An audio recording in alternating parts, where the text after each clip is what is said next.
Hello दोस्तों, मैं प्रद्युम्न आप सभी का स्वागत करता हूं PS0099 क्लासेस के एक नए वीडियो लेक्चर में। आज के वीडियो लेक्चर में हम लोग देखने वाले हैं डीएलएड सेकंड सेमेस्टर में सामाजिक विज्ञान के प्रीवियस ईयर क्वेश्चन में 2018 और 19 के बहुविकल्पीय प्रश्नों को। पिछले वीडियो में हम लोगों ने सामाजिक विज्ञान के प्रीवियस ईयर क्वेश्चन में 16 सेकंड और 17 के बहुविकल्पीय प्रश्नों को कर लिया था, यानी 2015 से 2017 तक के बहुविकल्पीय प्रश्नों को कर लिया था। तो आज हम लोग उसी के आगे देखने वाले हैं। तो चलिए शुरू करते हैं। तो पहले हम लोग देखेंगे 2018 के बहुविकल्पीय प्रश्नों को। प्रश्न नंबर 1 है, सम्राट अशोक के पिता थे, यानी सम्राट अशोक के पिता कौन थे? ऑप्शन दिया गया है बिंदुसार, बिंबसार, फिर आपका दिया गया है चंद्रगुप्त मौर्य और कौटिल्य। तो इनमें से कौन है सम्राट अशोक के पिता? तो सम्राट अशोक के अगर हम पिता की बात करें, सम्राट अशोक के पिता, तो सम्राट अशोक के पिता जो थे वो आपके थे बिंदुसार। सम्राट अशोक के पिता बिंदुसार, और इनकी माता जो थी, इनकी माता थी आपका रानी धर्मा। रानी धर्मा। सम्राट अशोक के पिता का नाम बिंदुसार और माता का नाम रानी धर्मा था। तो इसका राइट आंसर हो जाएगा ऑप्शन नंबर आ। नेक्स्ट क्वेश्चन, प्रश्न नंबर 2 है, बाघ की गुफाएं हैं, यानी बाघ की गुफाएं कहाँ पे स्थित हैं? ऑप्शन दिया गया है महाराष्ट्र में, उत्तर प्रदेश में, मध्य प्रदेश में या छत्तीसगढ़ में। इनमें से कौन सा ऐसा जगह है जहाँ बाघ की गुफाएं हैं आपका? तो देखिए, बाघ की जो गुफाएं होती हैं, यानी जो बाघ की गुफा है, बाघ की गुफा जो है वो आपका है मध्य प्रदेश में। बाघ की गुफा मध्य प्रदेश में है, मध्य प्रदेश में है, जो कि एक धार जिला है, जिससे कितनी दूर है? धार जिला से 97 किलोमीटर। धार जिला है, धार नाम का एक जिला है, धार जिले से कितनी दूर है?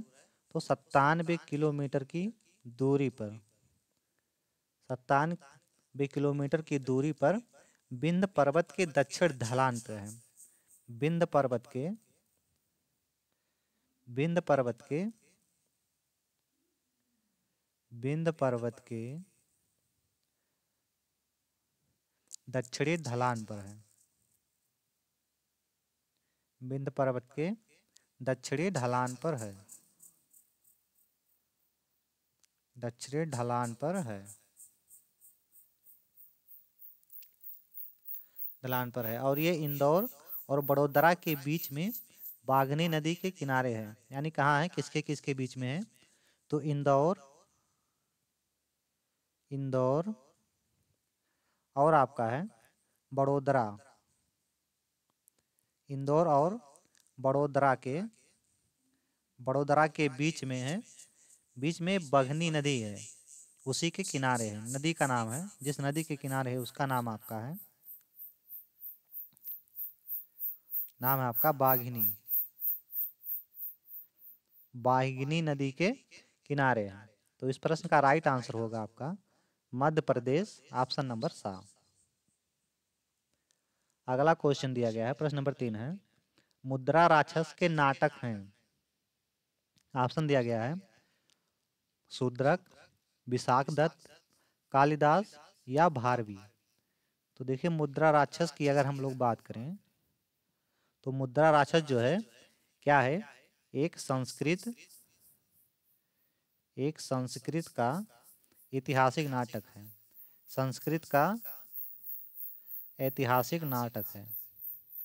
मुद्रा राक्षस संस्कृत का ऐतिहासिक नाटक है। मुद्रा राक्षस संस्कृत का ऐतिहासिक नाटक है, जिसके रचयिता जो हैं रचयिता बोले या लेखक बोले, तो जिसके लेखक आपके हैं विशाख दत्त, जिसके लेखक हैं विशाख दत्त। इसकी जो रचना हुई थी वो हुई थी आपकी किस शताब्दी में? तो रचना की जो शताब्दी है आपका, यानी इस रचना की शताब्दी जो है वो आपका है चौथी शताब्दी। यानी ये जो रचना हुई थी वो चौथी शताब्दी में हुई थी। तो इसमें इसका राइट आंसर है आपका ऑप्शन नंबर ब, विशाख दत्त। अगला क्वेश्चन, क्वेश्चन नंबर 3 है, गुप्त काल की भाषा थी। ऑप्शन दिया गया है पाली, संस्कृत, प्राकृत और संस्कृत। तो देखिए जो गुप्त काल की भाषा थी वो कौन सी थी? तो जो संस्कृत थी आपका, संस्कृत, संस्कृत जो थी वो पाल की, यानी संस्कृत जो थी वो गुप्त काल की, सॉरी, संस्कृत जो है वो गुप्त काल की आधिकारिक भाषा थी। गुप्त काल की आधिकारिक भाषा, गुप्त काल की यानी संस्कृत जो है वो गुप्त काल की आधिकारिक भाषा थी और इसका प्रयोग साहित्यिक और शैक्षणिक उद्देश्यों के लिए किया जाता था। जबकि जो प्राकृत थी वो स्थानीय भाषा थी। यानी जो प्राकृत भाषा थी, ये जो प्राकृत है ये वहाँ की कौन सी भाषा थी? तो स्थानीय भाषा थी। प्राकृत थी स्थानीय भाषा और संस्कृत थी आधिकारिक भाषा। तो इस प्रश्न का राइट आंसर होगा आपका ऑप्शन नंबर द। अगला क्वेश्चन दिया गया है, क्वेश्चन नंबर 4 दिया गया है, सल्तनत काल में सैनिकों को नगद वेतन देने की प्रणाली वो अपनाई गई थी। यानी किसने अपनाई थी? सल्तनत काल में सैनिकों को नगद वेतन देने की प्रणाली किसने अपनाई थी? ऑप्शन दिया गया है इल्तुतमिश ने, रजिया ने, फिर आपका दिया गया है नरसुद्दीन महमूद और दिया गया है अलाउद्दीन खिलजी ने। तो देखिए इसमें जो अलाउद्दीन खिलजी है, अलाउद्दीन खिलजी, अलाउद्दीन खिलजी, अलाउद्दीन जो खिलजी है वो अपने सैनिकों को, वो अपने सैनिकों को नगद वेतन भुगतान करने वाला दिल्ली का पहला शासक था। तो इसका राइट आंसर हो जाएगा आपका option number the, Alauddin Khilji. अगला क्वेश्चन है, क्वेश्चन नंबर 5 है, पृथ्वीराज रासो के अनुसार राजपूतों की उत्पत्ति हुई है। ऑप्शन दिया गया है प्राचीन क्षत्रिय से, ब्राह्मणों से, विदेशियों से या अग्निकुंड से। तो जो पृथ्वीराज रासो हैं उनके अनुसार जो क्या होता है, इनके सिद्धांत के अनुसार जो राजपूत हैं वो माउंट आबू के गुरु शिखर पर ऋषि वशिष्ठ द्वारा किए गए एक यज्ञ का परिणाम थे। अग्निकुंड से जो चार राजपूत हैं, यानी 4 राजपूत वंश, जिसमें आपका चौहान, चालुक्य, परमार और प्रतिहार, यानी अग्निकुंड से, अग्निकुंड अग्निकुंड से या अग्निकुंड के, अग्निकुंड से, अग्निकुंड से 4 राजपूत, यानी 4 राजपूत वंश जो थे वो उत्पन्न हुए थे, जिनमें से पहला है, नंबर 1 है, नंबर 1 आपका है चौहान, पहला चौहान, दूसरा दिया गया है, दूसरा आपका है चालुक्य, दूसरा चालुक्य, तीसरा दिया गया है, तीसरा आपके हैं परमार, तीसरा परमार और चौथा आपका है प्रतिहार, प्रतिहार। तो ये 4 हैं जिनकी जो उत्पत्ति हुई है वो अग्निकुंड से मानी जाती है। तो पृथ्वीराज रासो के अनुसार अगर हम देखें तो इनके भी अनुसार जो राजपूतों की उत्पत्ति हुई है वो अग्निकुंड से ही हुई है। अगला क्वेश्चन है, सूफी संत निजामुद्दीन औलिया की दरगाह स्थित है, कहाँ स्थित है? ऑप्शन दिया गया है आगरा में, लखनऊ में, कानपुर में, दिल्ली में। तो चलिए देखते हैं। तो निजामुद्दीन जो औलिया है इसकी दरगाह की अगर हम बात करें तो दक्षिणी दिल्ली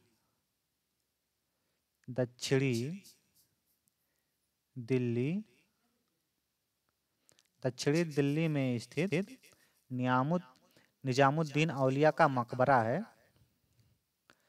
निजामुद्दीन औलिया का मकबरा है। ये इस काल की यानी ये सूफी काल की एक पवित्र जो है वो दरगाह थी। किस काल की? तो सूफी काल की एक पवित्र क्या थी? तो एक पवित्र दरगाह थी। तो इस प्रश्न का राइट आंसर हो जाएगा आपका option number the. Next question number 7 दिया गया है, पल्लव का प्रसिद्ध बंदरगाह था। ऑप्शन दिया गया है काची, महाबलीपुरम, तंजौर और वेंगी। तो देखिए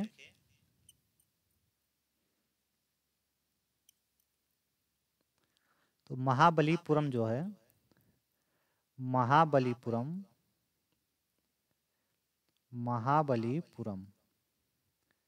महाबली जो पुरम है ये पल्लव के समय में यह एक समृद्ध बंदरगाह शहर था। तो इसका राइट आंसर हो जाएगा ऑप्शन नंबर बा। अगला प्रश्न दिया है, प्रश्न नंबर 8 है, संतलत काल में प्रांतों को कहते थे। संतलत काल में प्रांतों को क्या कहा जाता था? ऑप्शन दिया गया है राज्य, परगना, इक्ता या सिख। तो चलिए देखते हैं। सल्तनत काल में जो प्रांत होता था इसको कहा जाता था इक्ता। यानी इसमें प्रांत को क्या बोलते थे? तो प्रांत को बोलते थे इक्ता। और प्रत्येक प्रांत में क्या होता था? एक इक्तादार। यानी प्रत्येक प्रांत में एक इक्तादार होता था। इक्तादार उस प्रांत का अधिकारी होता था।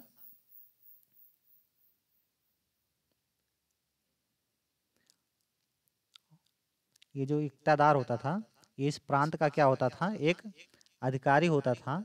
और सुविधा के लिए यानी प्रशासनिक सुविधा के लिए जो प्रांत था उसको सिख, सुविधा के लिए प्रांतों को सिख और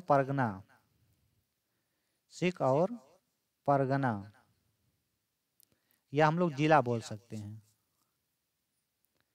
जिला इसी में विभाजित किया गया था। तो इसका राइट आंसर होगा आपका ऑप्शन नंबर सा, इक्ता। अगला क्वेश्चन है, क्वेश्चन नंबर 9 है, भूकंप मापने की इकाई है। भूकंप मापने की कौन सी इकाई है? ऑप्शन दिया गया है मापक, फिर आपका दिया गया है रिक्टर, फिर आपका समताप और मिलीबार। तो देखिए जो रिएक्टर यानी कि जो भूकंप मापने की जो इकाई है वो इकाई आपका होता है, भूकंप मापने की इकाई वो आपका होता है रिक्टर। इसकी खोज जो हुई थी, इसकी अगर हम खोज की बात करें, इसका खोज जो हुआ था ये हुआ था 1935 ईस्वी में। 1935 ईस्वी में कैलिफोर्निया इंस्टीट्यूट ऑफ टेक्नोलॉजी के एक वैज्ञानिक थे जिनका नाम क्या था? जिनका नाम था चार्ल्स एफ रिक्टर। जिनका नाम था चार्ल्स एफ रिक्टर। इन्हीं के द्वारा भूकंप के आकार की तुलना के लिए एक गणितीय उपकरण रूप में विकसित किया गया था। अगर भूकंप की तीव्रता होती है, भूकंप भूकंप की तीव्रता, भूकंप की तीव्रता जो होती है, इसको लगाने के लिए, इसका पता लगाने के लिए या इसका निर्धारण करने के लिए इसका प्रयोग होता है सिस्मोग्राफ। सिस्मोग्राफ, सिस्मोग्राफ यानी भूकंप की तीव्रता का पता लगाने के लिए सिस्मोग्राफ का प्रयोग किया जाता है। और भूकंप मापने की इकाई जो होती है वो रिक्टर होती है, जिसका खोज आपका होता है 1935 ईस्वी में चार्ल्स एफ रिक्टर के द्वारा, जो कि कैलिफोर्निया इंस्टीट्यूट ऑफ टेक्नोलॉजी के क्या थे एक, यानी कि जो आपका ये हुआ था, ये कैलिफोर्निया इंस्टीट्यूट ऑफ टेक्नोलॉजी में इसका खोज हुआ था इन्हीं के द्वारा। तो इसका राइट आंसर होगा ऑप्शन नंबर बा, Richter. Next question, question number 10 है, संगमरमर है, ऑप्शन दिया गया है रूपांतरित शैल, अग्नेय शैल, प्रतिदाल शैल या मिट्टी। तो संगमरमर क्या है? तो संगमरमर की अगर हम लोग बात करें, संगमरमर, तो संगमरमर जो है एक प्रकार का ये आपका रूपांतरित रूपांतरित ये एक प्रकार का रूपांतरित चूना पत्थर है। यानी ये आपका एक प्रकार का पत्थर है, लेकिन कैसा? रूपांतरित चूना पत्थर। संगमरमर आपका एक रूपांतरित चूना पत्थर है। और ये जो चूना पत्थर होता है, ये चूना पत्थर एक प्रकार का अवसादी चट्टान होता है। चूना पत्थर एक प्रकार का अवसादी चट्टान होता है जो खनिज कैल्साइट से बना होता है। किससे बना होता है? खनिज कैल्साइट से। खनिज कैल्साइट, खनिज कैल्साइट जो खनिज कैल्साइट से बना होता है, जो कि कैल्शियम कार्बोनेट का स्फटिकीय रूप है। कैल्शियम कार्बोनेट यानी CaCO3 का स्फटिकीय रूप होता है। तो देखिए संगमरमर जो आपका है एक रूपांतरित शैल होता है जो चूना पत्थर से बना होता है। ये चूना पत्थर एक प्रकार का क्या है? तो ये एक प्रकार का अवसादी चट्टान है जो कि क्या होता है? एक खनिज कैल्साइड होता है जो कि क्या होता है? कैल्शियम कार्बोनेट का स्फटिकीय रूप होता है। तो इसका राइट आंसर हो जाएगा ऑप्शन नंबर आ, रूपांतरित शैल। अगला क्वेश्चन है क्वेश्चन नंबर 11, समुद्र तल से ऊपर उठे हुए विशालतम भूभाग को कहते हैं। ऑप्शन दिया गया है महासागर, स्थलमंडल, महाद्वीप और जलमंडल। तो जो इसमें जो दिया है, यानी पृथ्वी की परपट्टी के विशाल विस्तार हैं जो समुद्र तल से ऊपर उठते हैं। यानी कि जो समुद्र तल से ऊपर उठे हुए विशालतम भूभाग है, उसको हम लोग बोलते हैं महाद्वीप। उसको महाद्वीप बोला जाता है।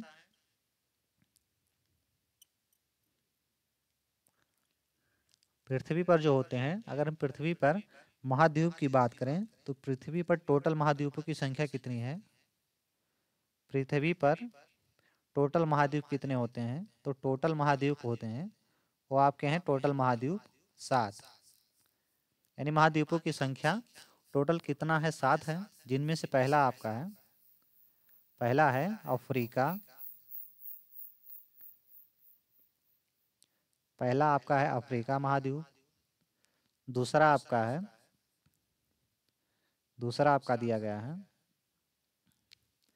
अंटार्कटिका,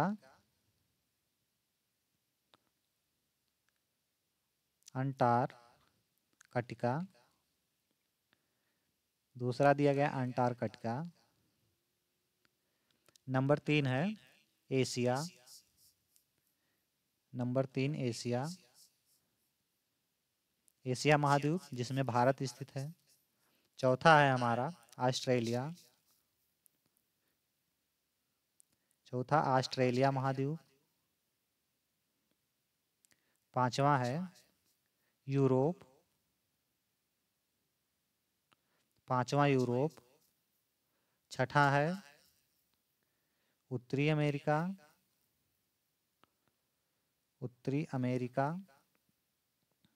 और जो सातवां है वो है दक्षिणी अमेरिका। यह टोटल महाद्वीप 7 ये हो गए। यानी समुद्र तल से जो ऊपर उठे हुए विशालतम भूभाग होते हैं उनको हम लोग महाद्वीप कहते हैं। टोटल महाद्वीपों की संख्या कितनी है? तो 7 हैं, जिनमें से Africa, Antarctica, Asia, Australia, Europe, उत्तरी अमेरिका और दक्षिणी अमेरिका है। तो इसका राइट आंसर हो जाएगा ऑप्शन नंबर 7।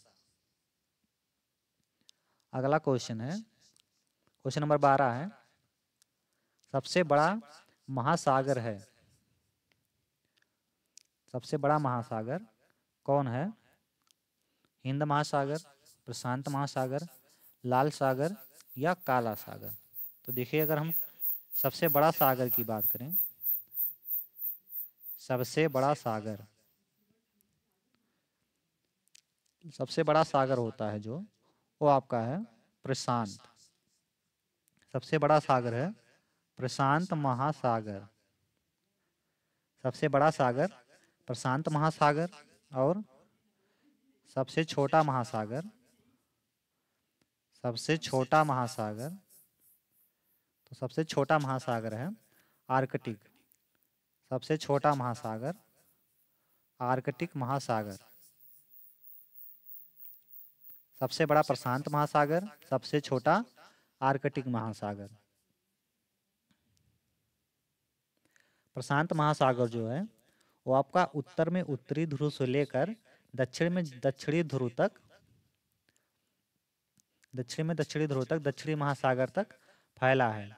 यह पृथ्वी पर 5 महासागर, या पृथ्वी पर 5 महासागर हैं, या सबसे बड़ा महासागर है। यानी सबसे बड़ा महासागर आपका प्रशांत महासागर, सबसे छोटा आर्कटिक महासागर। तो इस प्रश्न का राइट आंसर हो जाएगा ऑप्शन नंबर 12।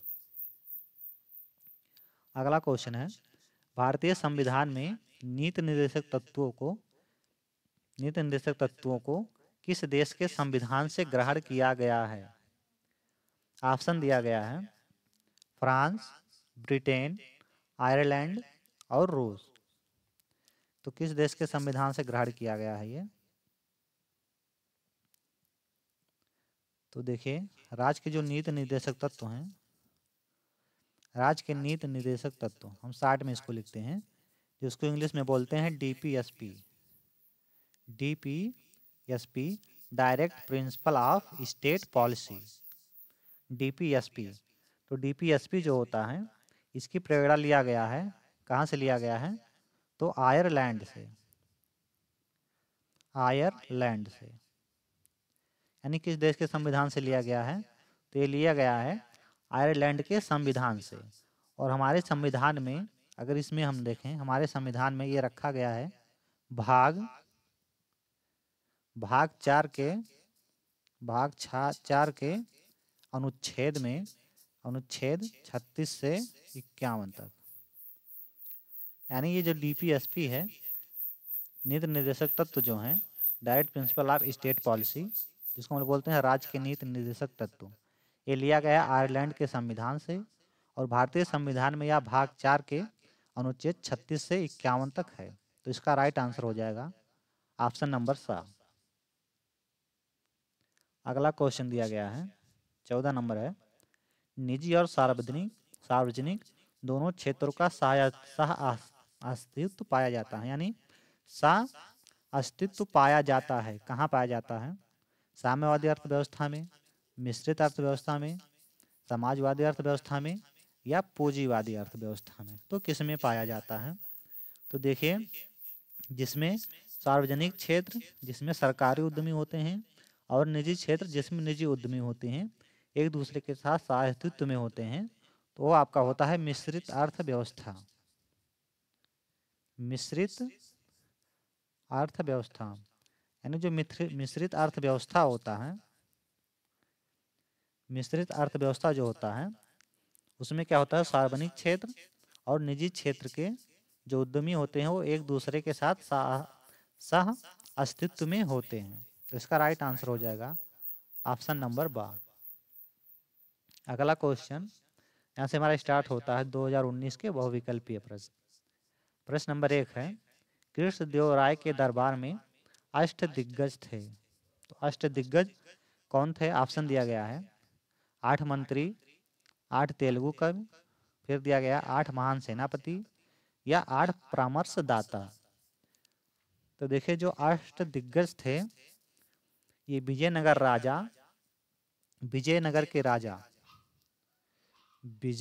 के राजा जो थे, विजयनगर के राजा ये थे। विजयनगर के राजा कौन थे? तो कृष्णदेव राय जो थे, इनके दरबार में विभूषित 8 तेलुगु कवि थे। अष्टदिग्गज जो थे वो इन्हीं के दरबार के यानी कृष्णदेव राय के दरबार के 8 कौन थे? तेलुगु कवि थे। 8 तेलुगु कवि, अष्टदिग्गज जो थे वो 8 तेलुगु कवि थे। ये जो अष्टदिग्गज जो कवि थे ये आपके कृष्णदेव के दरबार में कवि साहित्य सभा के 8 स्तंभ माने जाते थे। तो इस प्रश्न का राइट आंसर हो जाएगा आपका ऑप्शन नंबर बा। नेक्स्ट क्वेश्चन नंबर 2 है, मानसूनी पवन कहलाती है। ऑप्शन दिया गया है नियतवाही पवन, मौसमी पवन, स्थलीय पवन या सागरीय पवन। तो मानसूनी जो पवन होता है वो हिंद महासागर और अरब सागर की ओर से भारत के दक्षिणी पश्चिमी तट पर आने वाली हवाओं को कहते हैं। यानी जो मानसूनी पवन होती है वो कौन सी होती है? तो हिंद महासागर और अरब महासागर की ओर से भारत के दक्षिणतम यानी दक्षिण और पश्चिम तट पर आने वाली हवाओं को कहते हैं, जो भारत, पाकिस्तान और बांग्लादेश आदि में भारी वर्षा कराते हैं। तो इस तरह से जो मानसूनी पवन होती हैं ये महासागरीय पवनें होती हैं। अगला क्वेश्चन दिया गया है, क्वेश्चन नंबर 3 है, 66.5 डिग्री से ध्रुवों के मध्य पाया जाने वाला ताप कटिबंध है। यानी कि जैसे हम लोग देख लेते हैं, मान लेते हैं ये ग्लोब है यानी पृथ्वी है हमारी।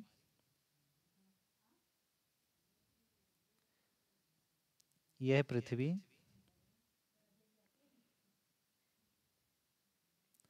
ये हो गई हमारी पृथ्वी। अब इसके सेंटर में यानी जो इसका सेंटर है ये है इसका सेंटर, जिसको हम लोग बोलते हैं भूमध्य रेखा या 0 डिग्री अक्षांश या भूमध्य रेखा। ये हो गया आपका भूमध्य रेखा। इसके ऊपर जाएंगे हम लोग यहाँ इस वाले पे, यानी यहाँ जो हम लोग जाएंगे ऊपर की ओर यानी उत्तर साइड, इधर उत्तर हो गया आपका, इधर हो गया दक्षिणतम। तो अगर ऊपर की ओर हम जाएंगे, इधर कितना जाएंगे? 23.5 अंश, 23.5 लिखें या 23.5 अंश ऊपर जाएंगे तो इधर आपका होता है कर्क रेखा, इधर होगा कर्क रेखा। अगर हम लोग नीचे ही उतना ही जाते हैं 23.5 डिग्री या 23.5 डिग्री तो इधर आपका होता है मकर रेखा। 23.5 डिग्री दक्षिण में मकर रेखा, 23.5 डिग्री उत्तर में कर्क रेखा। फिर इसके ऊपर यहाँ जो है ये आपका होता है 66.5, यहाँ से आपका होता है 66.5। अब यहाँ से पूछा है ध्रुवों के मध्य, यहाँ ध्रुव होता है, ये ध्रुव है, दोनों साइड का ये ध्रुव है। अब ये पूछा है 66.5 से ध्रुवों के मध्य पाया जाने वाला कटिबंध कौन सा होता है। तो देखिए जो पृथ्वी हमारी है ये 3 कटिबंध में बटा हुआ है, जिसमें ये आपका होता है उष्ण कटिबंध, ये इतना आपका हो गया उष्ण कटिबंध, कलर चेंज कर लेते हैं हम लोग। ये इतना पार्ट आपका होता है उष्ण कटिबंध में।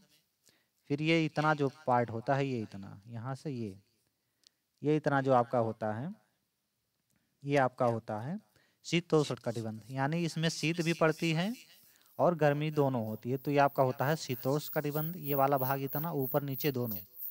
फिर उसके इधर हम लोग जाएंगे ये वाले भाग में यानी ध्रुव के साइड में, तो ये आपका होता है शीत कटिबंध। यानी 66.5 से ध्रुवों की ओर जाएंगे तो 66.5 से 90 तक तो इधर आपका पाया जाता है शीत कटिबंध। तो इसका राइट आंसर हो जाएगा आपका ऑप्शन नंबर बा, शीत कटिबंध। नेक्स्ट क्वेश्चन है, भारतीय संविधान में सूचियां हैं, यानी भारतीय संविधान में कुल कितनी सूचियां हैं? ऑप्शन दिया गया है 1, 2, 3 या 4। तो भारतीय संविधान में अगर हम लोग सूचियां की बात करें, भारतीय संविधान में सूचियों की जो संख्या है, कुल संख्या आपकी है 3, जिनमें से पहला आपका है, संघ सूची, पहला है संघ सूची, दूसरा राज्य सूची,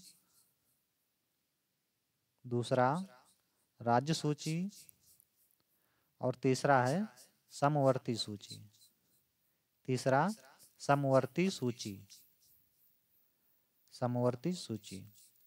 यानी भारतीय संविधान में टोटल सूचियां 3 हैं, जिनमें से पहला संघ सूची, दूसरा राज्य सूची और तीसरा समवर्ती सूची। तो इस प्रश्न का राइट आंसर होगा ऑप्शन नंबर 7। अगले क्वेश्चन की तरफ मूव करते हैं। क्वेश्चन नंबर 5 है, अर्थव्यवस्था में पूंजी का बाजार कौन बनाता है? अर्थव्यवस्था में पूंजी का जो बाजार होता है वो आपका बनाता है शेयर। अगला क्वेश्चन दिया है, मूल मापक का कार्य मुद्रा है। मूल्य मापक का कार्य मुद्रा का है। तो इसका राइट आंसर होगा आपका, वो हो जाएगा आपका प्रमुख कार्य।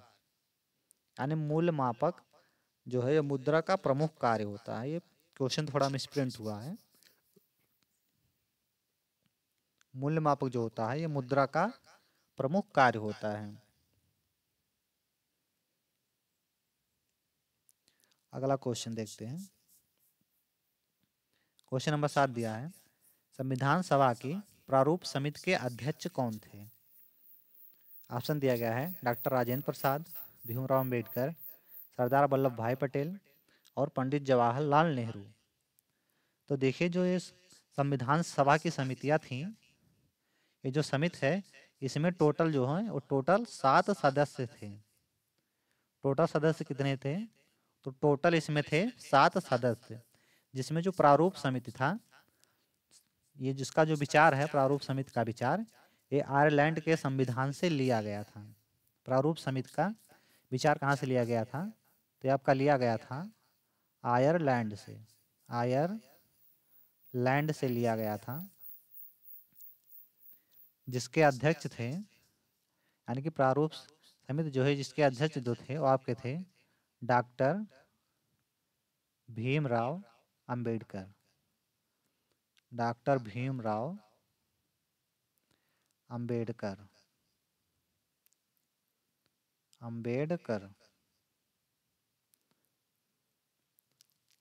थे। अंबेडकर को भारत संविधान का जनक भी कहा जाता है, या जनक के रूप में जाना जाता है। तो जो समिति थी उसमें सदस्य टोटल कितने थे? 7 थे। ये जो प्रारूप समिति था इसका विचार लिया गया है आयरलैंड के संविधान से। इसके जो आपके हैं यानी कि अध्यक्ष जो थे वो डॉक्टर भीमराव अंबेडकर थे, जिनको संविधान का जनक भी कहा जाता है। तो इसका राइट आंसर हो जाएगा आपका ऑप्शन नंबर बा।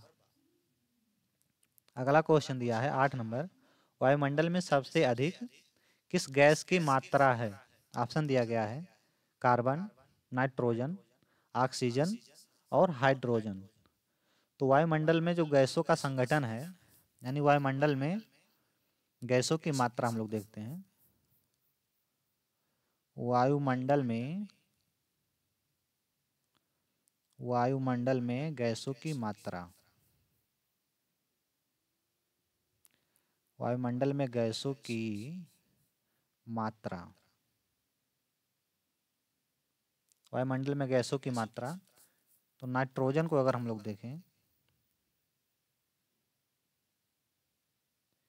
नाइट्रोजन, तो वायुमंडल में नाइट्रोजन जो होता है वो कितना पाया जाता है? 78.08%। ये आपका होता है नाइट्रोजन। ऑक्सीजन आपका होता है ऑक्सीजन यानी वायुमंडल में ऑक्सीजन आपका पाया जाता है, वो पाया जाता है आपका 20.95%, जिसको हम लोग बोल देते हैं 21%। अगला आपका है आर्गन। आर्गन पाया जाता है 0.93%। बाकी में और सभी गैसें आती हैं। तो इसमें पूछा गया है वायुमंडल में सबसे अधिक किस गैस की मात्रा है। तो सबसे अधिक आपका है नाइट्रोजन की 78% लगभग। तो इसका राइट आंसर हो जाएगा ऑप्शन नंबर। इसमें देखिए सा दिया गया है, यहाँ बा होना चाहिए, तो उससे मतलब नहीं हमको। हमको बस इससे मतलब है किस में ज़्यादा होना चाहिए, तो ये नाइट्रोजन में ज़्यादा होता है। ऑप्शन तो इधर उधर होता रहता है। प्रश्न नंबर 9 है गुप्त संवत का प्रारंभ किया था। गुप्त संवत का प्रारंभ किया था यानी किसने किया था। ऑप्शन दिया गया है चंद्रगुप्त प्रथम, चंद्रगुप्त मौर्य, चंद्रगुप्त विक्रमादित्य और समुद्रगुप्त।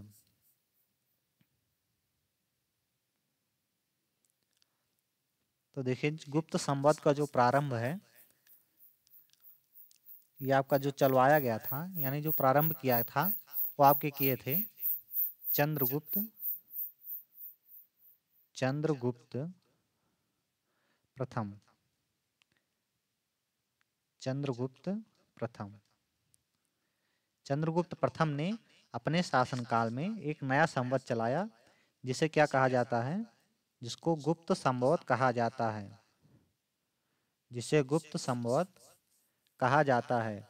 गुप्त संवत की स्थापना जो होती है वो आपका होता है 319 से 320 ईस्वी में की थी। गुप्त संवत की स्थापना 319 से 320 ईस्वी में चंद्रगुप्त प्रथम ने की थी। तो इसका राइट आंसर हो जाएगा ऑप्शन नंबर आ। अगला क्वेश्चन है 10 नंबर है कलिंग युद्ध के बाद अशोक ने घोषणा की थी, यानी कब की थी, कौन सी घोषणा की थी ये बताना है आपका। तो दिया गया है भरिघोष, धर्मघोष, भरिघोष और धर्मघोष दोनों दिया गया है और इनमें से कोई नहीं। तो चलिए देखते हैं। कलिंग का युद्ध, जो कलिंग का युद्ध था वो होता है आपका 261 ईसा पूर्व में। कलिंग का युद्ध होता है आपका 261 ईसा पूर्व में। इसमें मौर्य साम्राज्य और कलिंग के बीच लड़ा गया था, यानी ये जो युद्ध था वो किसके किसके बीच लड़ा गया था। तो ये आपका लड़ा गया था मौर्य साम्राज्य, मौर्य साम्राज्य, मौर्य साम्राज्य और कलिंग राज्य के बीच लड़ा गया था। मौर्य साम्राज्य और कलिंग राज्य, कलिंग राज्य, यानी कलिंग का युद्ध आपका होता है 261 ईसा पूर्व में। एक किसके किसके बीच लड़ा जाता है, तो मौर्य साम्राज्य और कलिंग राज्य के बीच में लड़ा जाता है। यह युद्ध वर्तमान में उड़ीसा के पास में हुआ था। किसके पास में हुआ था, तो उड़ीसा के पास में हुआ था वर्तमान समय में। आज का जो उड़ीसा है यहीं हुआ था। युद्ध के बाद जो मौर्य सम्राट अशोक थे उन्होंने क्या किया था, तो बौद्ध धर्म को अपना लिया था। कौन से धर्म को अपनाया था, तो बौद्ध धर्म को, बौद्ध धर्म को अपना लिया था। बौद्ध धर्म को अपना लिया था। अशोक ने अहिंसा के मार्ग पर चलने का संकल्प किया था। तो इन्होंने क्या किया था, धर्म घोष किया था। कलिंग के युद्ध के बाद अशोक ने किसकी घोषणा की थी, तो धर्म घोष की घोषणा की थी। ऑप्शन नंबर बा। अगला क्वेश्चन है 11 नंबर, अधोलिखित में गुप्तकालीन स्वर्ण मुद्रा है, यानी इनमें से कौन सी है जो गुप्तकालीन मुद्रा है। ऑप्शन दिया गया है कौड़ी, दिनार, निष्क और पर्ण। जो देखिए भारतीय इतिहास के जो गुप्त वंशीय राजाओं थे, राजाओं के काल में जारी जो स्वर्ण मुद्राएं थी उसको क्या बोलते थे, यानी कि गुप्त काल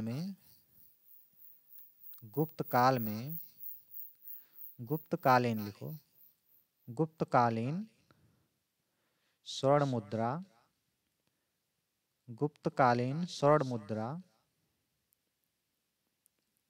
गुप्तकालीन स्वर्ण मुद्रा जो थी वो आपका कौन सी थी? वो दिनार था। गुप्त काल में स्वर्ण मुद्रा को दिनार कहा जाता था। ये प्रथम गुप्त, ये जो प्रथम गुप्त वंश के राजा थे चंद्रगुप्त प्रथम के समय यह मुद्रा प्रचलित थी। यानी यह मुद्रा कब प्रचलित थी? तो ये गुप्त वंश के राजा, गुप्त वंश के राजा, गुप्त वंश के राजा, गुप्त वंश के राजा चंद्रगुप्त प्रथम के समय, चंद्रगुप्त प्रथम के समय प्रचलित थी। चंद्रगुप्त प्रथम के समय पर प्रचलित थी। तो इसका राइट आंसर हो जाएगा ऑप्शन नंबर बा, दिनार। अगला क्वेश्चन है, तराइन का प्रथम युद्ध हुआ था, यानी किसके किसके बीच में हुआ था ये बताना है। ऑप्शन दिया गया है महमूद गजनवी और पृथ्वीराज चौहान। अगला दिया गया है मोहम्मद बिन कासिम और पृथ्वीराज चौहान के मध्य। फिर दिया गया है मोहम्मद गौरी और पृथ्वीराज चौहान के मध्य। अगला दिया गया है इनमें से कोई नहीं। तो चलिए देखते हैं। तराइन का प्रथम युद्ध,